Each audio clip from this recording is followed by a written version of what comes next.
Dr. Paul Stanislaw, and today we're talking about brow lifts and a common indication for doing brow lifts and upper eyelid blepharoplasties. A lot of times I'll have patients that'll come in and they are concerned about wrinkles of their forehead, and their wrinkles can be very deep, and sometimes over time those wrinkles can become embedded, and they think that Botox or Dysport injections will take care of all of that. The problem is that the wrinkles in of the forehead are a result of browtosis or sagging of the eyebrows. So as we age, our eyebrows start to sag down. So a lot of times these people will think that Botox or Dysport will help with their foreheads and get rid of the wrinkles.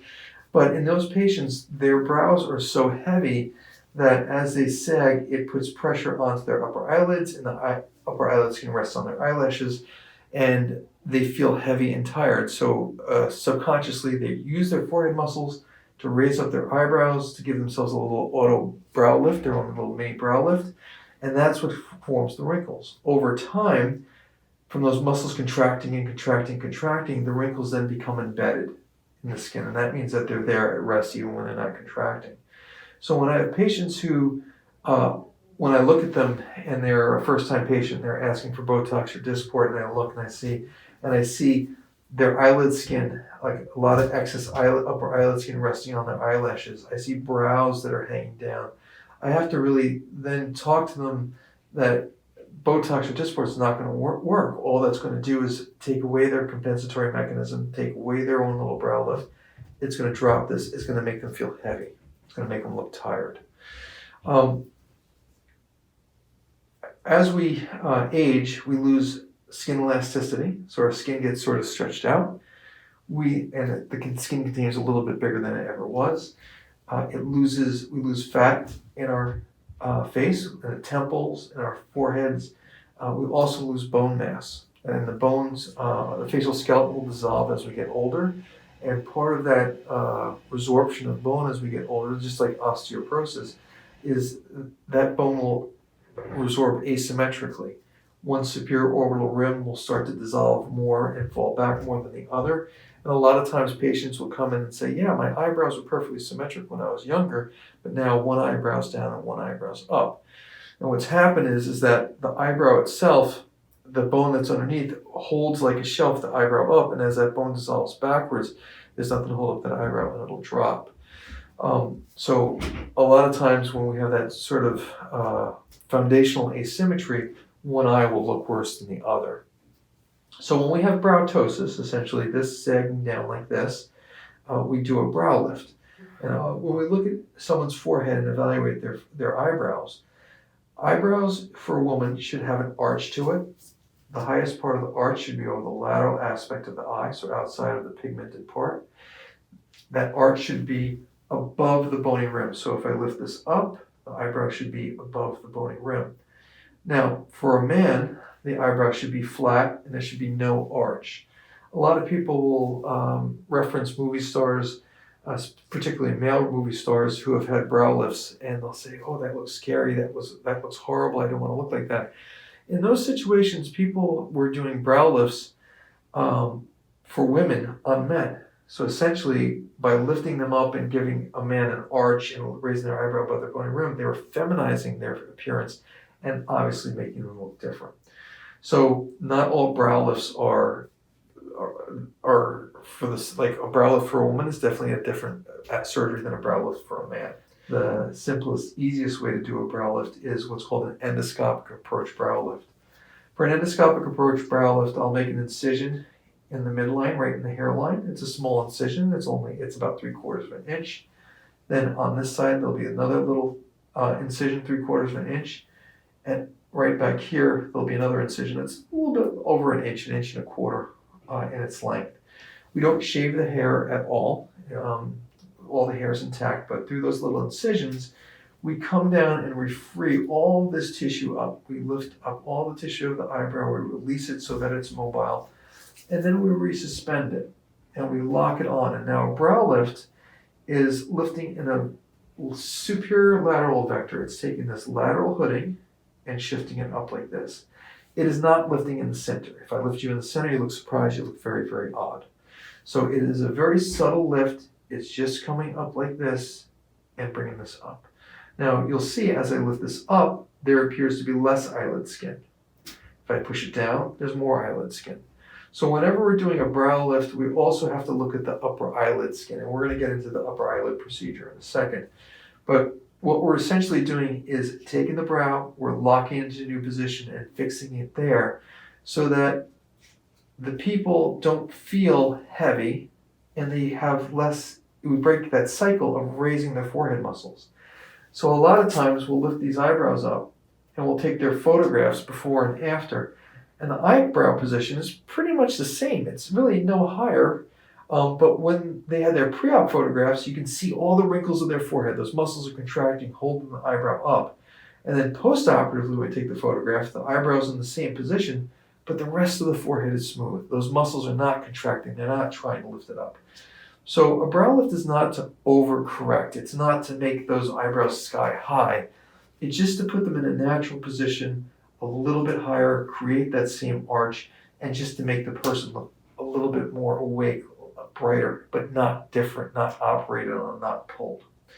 So once we make these incisions through here, we come down, we free this up, we suspend it, we lock it into its new position, we secure it in place, and there's these little stitches that are here and here.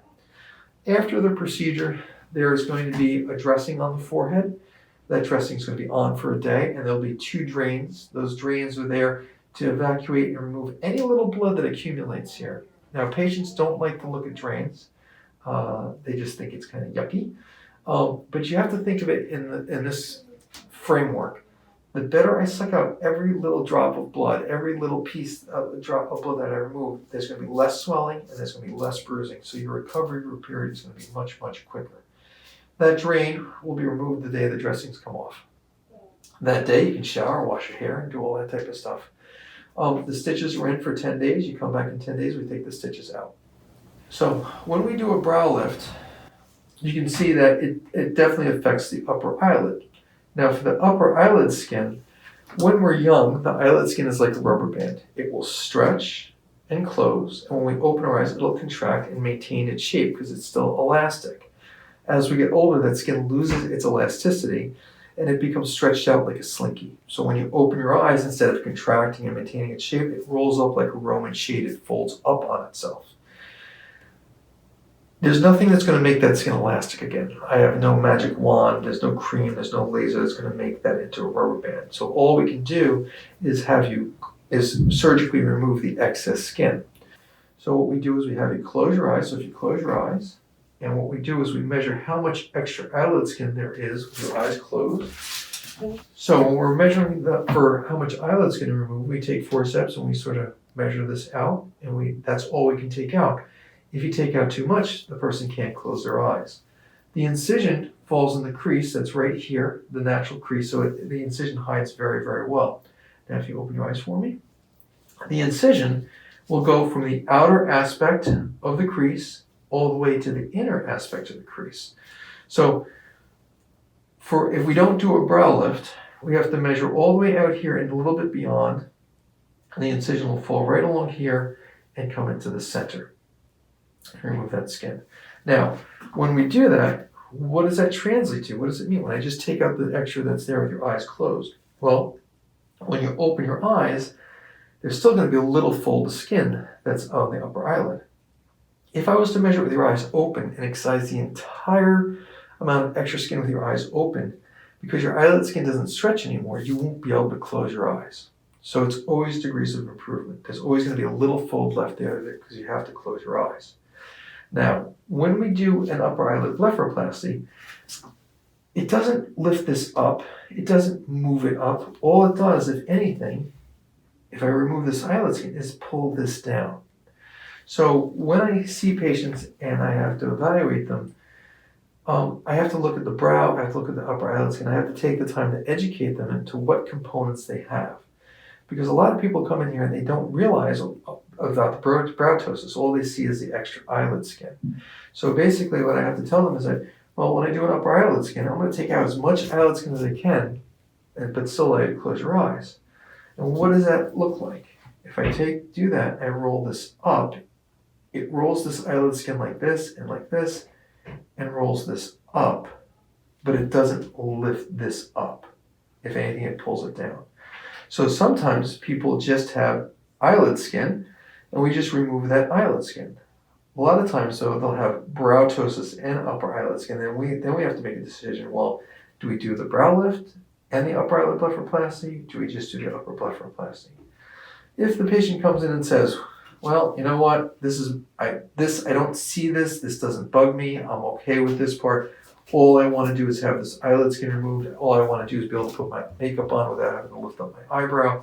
Well, we can just do the upper eyelid blepharoplasty. But they need to realize that if they do the upper blepharoplasty, and then afterwards they look at it and say, oh, you know what, this looks good, but you know what, you're right, I now see the brow ptosis, I really feel like I need to lift this up. Well, I will have removed so much eyelid skin here that if I try to do the brow lift after the upper blepharoplasty, when I lift this up, you won't be able to close your eyes. Okay, so it does burn a bridge. So I spend a lot of time trying to educate patients on the different components, the brow part, the upper eyelid compartment. When you do a brow lift and an upper blepharoplasty, you usually do it the same sitting at the same time. You have to set the brow, lock the brow into its new position, and then you can see that there's a lot less eyelid skin. So before the brow lift, the incision will go all the way up to here. But if I do the brow lift first, now the incision is going to stop right around here and end in the corner. So it makes the incision smaller for the upper eyelid blepharoplasty. So we do the brow lift first, set the brow, and then we trim out the extra eyelid skin. For the upper eyelid blepharoplasty, the procedure takes about an hour, hour and a half. It's done in the office with just local anesthetic. The sutures will come out in 5 to 7 days. There are no dressings, there's no bandages. There is just like a Vaseline ointment that we put on it. The procedures, an upper lid blepharoplasty, like I said, can be done in the office with just local anesthetic. The brow lift can be done either at the hospital, asleep under anesthesia. It's an outpatient procedure. You come in, you have it done, you go home that same day. Or you could have it done here in the office with just local anesthetic. If I do it with local anesthetic, it's just a pinch and a burn. It's a numbing medication, the same amount of numbing medication you get at the hospital. But here you'd be wide awake. There's no IVs, there's no sedation. The thing about the brow lift, though, is that I can numb you up and make this all very numb. You won't feel any discomfort. But because I'm freeing this area up, you do hear me working, which some people would not like. Some people don't want to hear that. For patients where hearing me work is a problem, I'll take them to the hospital, put them to sleep. They'll have anesthesia. They'll wake up and they go home that same day. Very easy. A lot of patients of mine, though, today are afraid to go to the hospital. They don't like how anesthesia makes them feel. They're afraid of getting an infection, be it bacterial or viral, and they choose to do it here. It's about 50-50 in that population. But going back here, so we have a lot of wrinkles that are sort of in the skin that are embedded just from time. When those wrinkles become embedded like that, it gets a little bit harder to fix. What we'll usually end up doing when we have wrinkles like this in the forehead, we'll usually do a resurfacing procedure, either with a chemical peel or a laser resurfacing.